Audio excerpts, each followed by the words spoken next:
can vary as per their own nature. So every investor will not do this specific analysis, but it is the demand of industry in current scenario. If I say, okay, if I say that in the present situation, it is a demand to construct a portfolio to mitigate the risk, it is a demand. But if I am saying that I am only going to run in the market on risky shares, it is my own choice. Okay, so it depends upon investor's nature how he is going to the market. I'm not saying कि आप process अगर follow नहीं करोगे तो आप investment नहीं कर सकते हैं, right? आप investment कर सकते हैं, बट इट डिपेंड्स कि आप किस तरीके से इन्वेस्ट करते हैं. क्या आप किसी को देख के इन्वेस्ट करते हैं कि आपके फ्रेंड ने शेयर्स में इन्वेस्ट किया तो मैं भी इन्वेस्ट करूं? क्या आप प्रॉपर मार्केट को कंसीडर करते हैं, चेक करते हैं, एनालिसिस करते हैं, उसके बाद इन्वेस्टमेंट करते हैं? क्या आप किसी की एडवाइजरी सर्विस लेते हैं? ठीक है, इट डिपेंड्स कि आपने अगर मान लीजिए खुद से आप अगर एनालिसिस नहीं कर पा रहे हो, आपको पता नहीं है कि शेयर मार्केट में कैसे पैसा इन्वेस्ट किया जाता है या फिर बाकी इन्वेस्टमेंट एवेन्यूज कैसे सर्च किए जाते हैं, तो आपने किसी को हायर किया. Okay, you have taken the advisory service of some other party or some other person. Okay, he is going to guide you towards your investment plans, and definitely he'll charge some specific, you know, kind of fees towards that specific advisory service. So it all depends. But you can also be an advisor to other person if you know the process, if you know how to put up your investment plans, if you know how to analyze the market, okay, if you know how to prepare a specific portfolio. So there are certain questions that how this specific planning is done. Investment अगर करना है तो planning कैसे करनी होती है, किस तरीके से वैल्यूएशन करना होता है, किस तरीके से हमें पोर्टफोलियो बनाना होता है. There are multiple questions arise in our mind and your complete subject moves and revolves around this specific process only.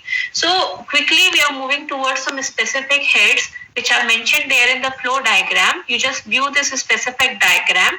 That process of investment management comprise of specific 5 stages. Okay, these 5 stages are investment policy, investment analysis, investment valuation, portfolio construction, and portfolio evaluation. Now, when I say investment policy, I say it is the planning. It is the process of planning. It is a process of strategy where I am going to search for the investment avenues. That means which investment avenue is good for me and which investment avenues is not good for me. How much fund I actually carry with me. Okay, how much money I am having with me as a saving. Okay, if I am having no amount, no money as a saving, how I plan my investment? This is a major question. So I will go to the market and take money from some specific person or the party, or I will take a loan. So it depends कि मेरे पास कितना पैसा है. So investment policy में हम क्या करते हैं? It is the first stage of investment management process. Okay, where investor plans their own specific strategy.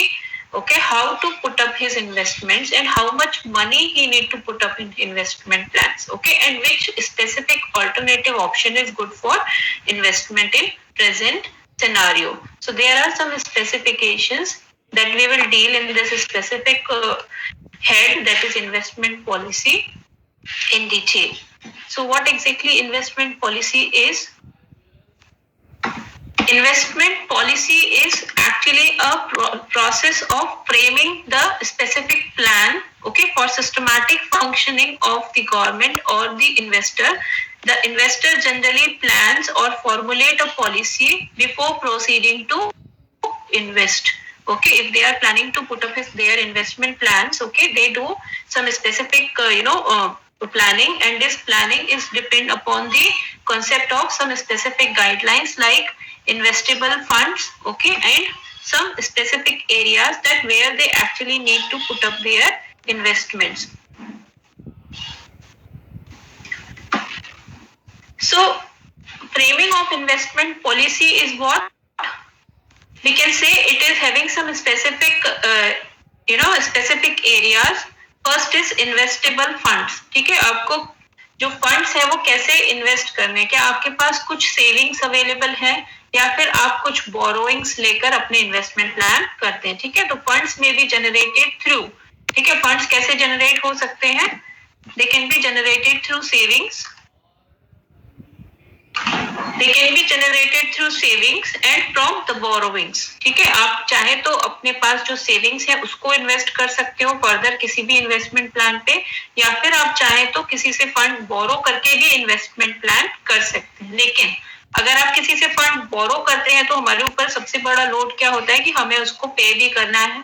ठीक है, तो अगर जब हम उसको पे करेंगे तो कहीं ऐसा नहीं हो कि जितना हमने अर्न किया या जितना हमें रिटर्न मिला हमने उतना ही उसको पे कर दिया, तो यहाँ पर हम एक लॉस वाली सिचुएशन में भी जा सकते हैं। If you have borrowed fund, ठीक है, तो आप क्या करते हैं कि ऐसे इन्वेस्टमेंट प्लान करते हैं जहां पर आपको ज्यादा रिटर्न मिल सके, क्योंकि आपको ज्यादा रिटर्न मिलेगा तभी आप अपने बोरोविंग के जो इंटरेस्ट है वो पे कर पाओगे। ठीक है, तो आपकी इन्वेस्टमेंट कैसे हो सकते हैं, या तो आप अपने सेविंग्स से इन्वेस्टमेंट प्लान कर सकते हैं, या तो किसी से फंड रेज करके या फिर फंड बोरो करके भी इन्वेस्टमेंट प्लान कर सकते हैं। ठीक है, if the funds are borrowed, investor has to be extra careful in the selection of investment alternatives. As right now I told you that अगर आप इन्वेस्टमेंट करते हैं और किसी से फंड बोरो करते हैं तो you have to be very careful कि हमने जो इन्वेस्टमेंट ऑल्टरनेटिव चूज किया है उसमें आपको अच्छे रिटर्न्स मिले। ठीक है, और अगर अच्छे रिटर्न्स मिलेंगे तभी आप इंटरेस्ट जो है वो पे कर पाएंगे और उसमें से कुछ अपने पास भी सेविंग्स कर पाओगे। तो आपके पास अगर पैसा रिमेनिंग बचता है तभी आप मान पाओगे कि आपने एक सुटेबल इन्वेस्टमेंट प्लान किया है।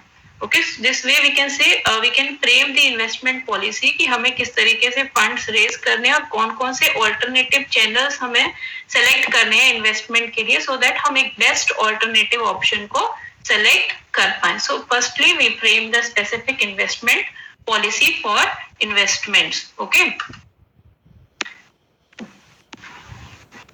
सेकेंड स्टेज होता है सिक्योरिटी को एनालाइज करना। सिक्योरिटी को एनालाइज करने का मतलब है कि हमने इंडस्ट्री में किस तरीके से एनालिसिस किया है। मतलब जैसे मैंने आपको पहले बताया था कि मार्केट को एनालाइज करना बहुत इंपॉर्टेंट होता है जब कभी भी आप इन्वेस्टमेंट प्लान करते हैं, क्योंकि मार्केट जो है वो फ्लक्चुएट होता है। कभी आप देखते होंगे कि मार्केट में रिसेशन होता है, कभी मार्केट में इन्फ्लेशन होता है। So every time we are seeing that there are some specific changes. Okay, and these changes are like fluctuating as per the situation and the economic circumstances in the market. So economic circumstances will not be same for a longer period of time. So economy changes. Okay, तो economy change होगी तो आपके decisions भी definitely change होंगे, because we say that अगर हमने कुछ decision लिया था कल इन्वेस्टमेंट्स के लिए, मान लीजिए आपने कोई एक स्पेसिफिक कंपनी सेलेक्ट की थी, मान लीजिए ऑटोमोबाइल सेक्टर में ही आप इन्वेस्टमेंट प्लान कर रहे थे, बट सडनली आपने देखा कि मार्केट में रिसेशन है और लोग जो है वो ऑटोमोबाइल्स अभी नहीं परचेज कर रहे हैं, तो आपका जो डिसीजन है वो चेंज होगा।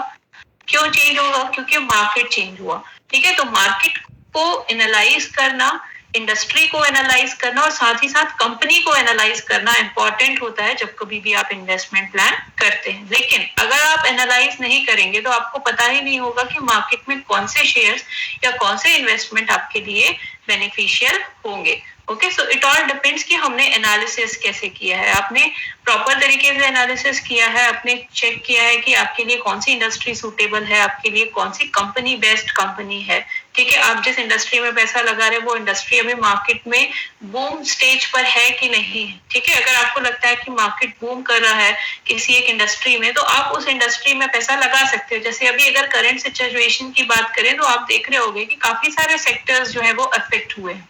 ठीक है, तो अलग अलग सेक्टर्स में जो प्रॉब्लम आ रही है वो प्रॉब्लम्स को देखते हुए आप अपना डिसीजन चेंज करोगे इन्वेस्टमेंट का, क्योंकि आप जब इन्वेस्टमेंट करते हो तो आपको ये देखना पड़ता है कि मार्केट में कैसे चेंजेस आ रहे हैं। ठीक है, तो आप प्लान करोगे कि in spite of putting up my money in some specific companies जहां पर आपने पहले पैसा लगाया था, अब आप सोचोगे कि मैं इन्वेस्टमेंट करूं कोई फार्मास्यूटिकल कंपनी में, क्योंकि एट प्रेजेंट सबसे ज्यादा बूम पर वही कंपनीज है रन कर रही हैं। तो आपने मान लीजिए एक स्पेसिफिक कंपनी ऑप्ट किया और उस कंपनी पर पैसा लगा है। ठीक है, सो इट ऑल डिपेंड्स कि आपने कौन सी कंपनी ली है। ठीक है, कंपनी भी आपकी बेस्ट होनी चाहिए जिसपे आप पैसा लगा रहे हो। ऐसा नहीं हो कि आपने ऐसी कंपनी सेलेक्ट कर ली जिसमें आपका जो इन्वेस्टमेंट है उतना अच्छा रिटर्न नहीं दे पा रहा है, जबकि आपको अच्छे रिटर्न्स मिल सकते थे कोई अदर ऑल्टरनेटिव चूज करने पर।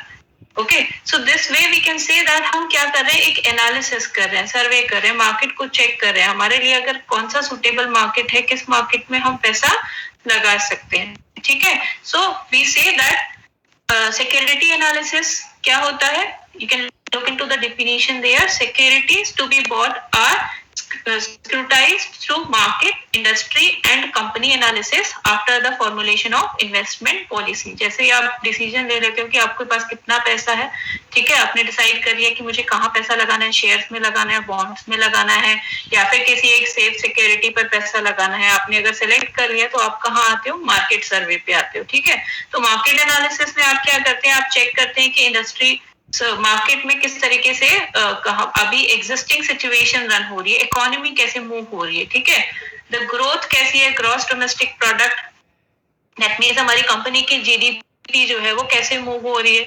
इन्फ्लेशन कैसा है अभी प्रेजेंट, क्या मार्केट में बहुत ज्यादा इन्फ्लेशन है, या फिर मार्केट आप देखेंगे कि क्या अभी थोड़ा नॉर्मल मार्केट चल रहा है, ठीक है, इस रेफ्लेक्टेड इन स्टॉक प्राइसेस, ठीक है, जैसे जैसे मार्केट की इकोनॉमिक कंडीशन चेंज होती है वैसे वैसे आप देखेंगे कि स्टॉक प्राइसेस में भी आपको चेंजेस दिखेंगे, ठीक है। Recession in the economy result in bear market, yes. Now two terms generally आप जब इन्वेस्टमेंट प्लान करते हैं तो आप स्टॉक मार्केट में देखते होंगे कि बुल एंड बियर, ये दो वर्ड्स आपको मोस्ट ऑफ द टाइम जब भी आप कोई स्पेसिफिक न्यूज सुनते हैं related with investments and avenues, you listen to words bull and bear, ठीक है। तो बुल एंड बियर जो जनरली स्पेसिफिक टर्म्स यूज होते हैं, you know the animal bull and bear, bear जो कैसा होता है, एनिमल शांत होता है, झुका हुआ, हमेशा अपने आप सर झुका के चलता है, बट बुल को आप देखेंगे तो हमेशा आपको मारने की तरफ आता है, ऊपर की तरफ आता है, ठीक है। तो ये दो एनिमल्स से अगर रिलेट करें तो ये दो एनिमल्स ही हैं जो उन्होंने मार्केट में रखे, that means they have taken the example of these two animals there in the segment of this specific market कि मार्केट अप मूव हो रहा है कि मार्केट डाउन मूव हो रहा है, ठीक है। अगर मार्केट अपर साइड मूव हो रहा है तो वी से बुल मार्केट, ठीक है। अगर मार्केट डाउनवर्ड साइड मूव हो रहा है तो वी से बियर मार्केट, ठीक है। तो बुल जो हमेशा ऊपर की तरफ देखता है, बुल जो हमेशा आपको मारने की तरफ आता है, मतलब अपर साइड पे रेज हो रहा है, ठीक है। सेकेंड ऑल्टरनेटिव होता है beer market, that means it is moving in the down side, ये नीचे की तरफ आ रहा है, मतलब एक जो मूवमेंट है, जो मार्केट में जो कंडीशन है अभी at present not that much strong, ठीक है, वो क्या हो रहा है, डाउनवर्ड की तरफ जा रहा है, नीचे की तरफ जा रहा है। तो हम जब मार्केट एनालिसिस करते हैं तो हमें चेक करना होता है कि मार्केट बुल मार्केट है कि मार्केट अभी बियर मार्केट है। जिस भी सिक्योरिटी में आप इन्वेस्ट कर रहे हो, you have to check the market trend, ठीक है। This is the actual trend of the market which we generally analyse whether it is bull trend or whether it is a bear trend, okay. So recession in the economy, I'm just repeating the line again, here you can look into the definition, market analysis, recession in the economy results in a bear market, ठीक है। Recession जब होता है तो आप generally देखते होंगे कि मार्केट जो है वो नीचे की तरफ जाता हुआ आपको दिखता है, क्योंकि इस समय लोग इन्वेस्टमेंट्स जो है, काफी सारी कंपनी के शेयर प्राइसेस जो है वो नीचे हो जाते हैं, डाउन हो जाते हैं, गिर जाते हैं, ठीक है। बट इस समय भी आपके इन्वेस्टमेंट्स जो है आप कर सकते हो, लेकिन आपको सेलेक्ट करना होगा कि इस समय आपके लिए कौन सी कंपनी बेहतर है, किस कंपनी में आप पैसा लगा सकते हैं, ठीक है। जैसे मैंने अभी आपको एग्जांपल दिया कि रिसेशन में भी हम ग्रोसरी या फूड प्रोडक्ट्स जो है वो खरीदते हैं, जनरली हमारी डिमांड दाल, राइस, व्हीट इसकी हमेशा रहेगी। जब आप देखोगे कि नीड है, this is our need, but during the time of recession too, ठीक है, हम देखते हैं कि हम ऐसी चीजों की डिमांड करते हैं, भले हमने ड्यूरेबल गुड्स नहीं खरीदे, हमने टेलीविजन खरीदना था, हमने नहीं खरीदा, ठीक है, हमें एक लग्जरी कार खरीदनी थी, हमने डिसीजन को थोड़ा पोस्टपोन किया, लेकिन यहाँ पर हमारा जो डिसीजन था कि हमें जो बेसिक नेसेसिटीज हैं भले वो हमें कॉस्टली मिलेगी, हम उसको खरीदेंगे, ठीक है। So during that time period also we try to consume these specific things, okay. Stock prices में fluctuate in the short run but in the long run they move in trends, ठीक है। आप देखते होंगे कि शॉर्ट रन में आपको market में बहुत सारे फ्लक्चुएशंस दिखते हैं, मतलब आज की डेट पर अगर प्राइस 110 है, कल 120 हो जाएगा, अचानक से 90 हो जाएगा। तो वी आर सीइंग कि अगर शॉर्ट रन में देखेंगे तो प्राइस फ्लक्चुएशंस आपको शेयर्स में दिखते हैं, लेकिन लॉन्ग टर्म के लिए अगर देखेंगे तो आपको एक ट्रेंड की तरह दिखेगा। ट्रेंड कैसा हो सकता है, या तो आपको मार्केट में दिखेगा कि अपर साइड में मूव हो रही है मार्केट, या तो दिखेगा कि मार्केट थोड़ा नीचे की तरफ जा रहा है। तो अपर ट्रेंड भी हो सकता है और लोअर ट्रेंड भी हो सकता है, मतलब बुल ट्रेंड भी हो सकता है और बियर ट्रेंड भी हो सकता है, okay. So this way we can say market के जो ट्रेंड्स है उसको आपको एनालाइज करना होता है।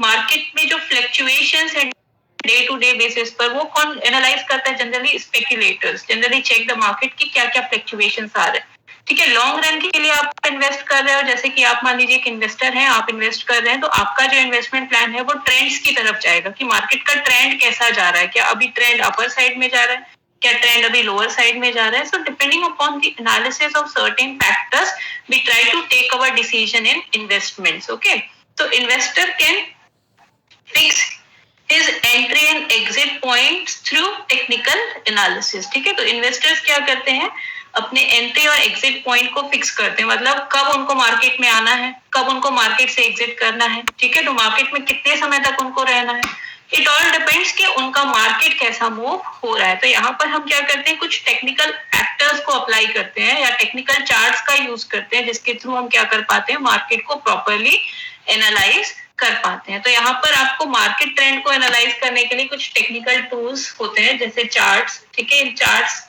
के थ्रू आप क्या करते हैं, मार्केट को प्रॉपरली एनालाइज कर पाते हैं. तो हम जब इन्वेस्टमेंट के लिए हमने प्लान कर लिया कि हमें पैसा इन्वेस्ट करना है, तो हम कहाँ आएंगे, मार्केट में आएंगे. पहले मार्केट को चेक करेंगे. ठीक है, मार्केट आपके लिए फेवरेबल होगी जिस सेगमेंट में, उस सेगमेंट में आप अपना इन्वेस्टमेंट प्लान करेंगे. ठीक है, second point which I have mentioned in the slide is industry analysis. ठीक है, अब एनालिसिस, सिक्योरिटी का एनालिसिस जब हम करते हैं तो सिर्फ और सिर्फ मार्केट को एनालाइज कर लेने से आपका जो डिसीजन है वो फाइनल नहीं हो जाता. ठीक है, और decision is not yet finalised. Market तो आपने चेक कर लिया, अब आपको इंडस्ट्री देखनी पड़ेगी कि किस इंडस्ट्री और किस सेक्टर में आपको पैसा लगाना है. आफ्टर डूइंग द एनालिसिस आपको लगता है कि ऑटोमोबाइल सेक्टर इस समय काफी अच्छा मार्केट मूव कर रहा है, या फिर आपको लगता है कि फ्यूचर में आने वाले समय में 1-2 साल में या फिर आने वाले 7-8 मंथ में ये मार्केट अच्छा ग्रो करेगा, तो आपका डिसीजन होगा इंडस्ट्री की तरफ. ठीक है, अब इंडस्ट्रीज क्या होती है, कलेक्शन ऑफ कंपनीज. ठीक है, अलग अलग कंपनीज जब एक सेक्टर में, जैसे मान लीजिए मैं बात करूं कि ऑटोमोबाइल सेक्टर. ठीक है, तो हम ऑटोमोबाइल इंडस्ट्री की बात करेंगे जहां पर सारी ऑटोमोटिव कंपनीज जो है वो प्रेजेंट है. ठीक है, तो इंडस्ट्री में क्या है, कॉम्बिनेशन है अलग अलग कंपनीज का. So I am talking about the industry analysis. ठीक है, so industry analysis and analysis of the performance, prospectus and problems of an industry of interest is known as industry analysis. You are going to check the performance of the industry, whether it is growing or not. Okay, what kind of situation is present in the industry right now, whether I need to take the decision to select this specific industry or not. Okay, risk factors related to automobile industry are different from those related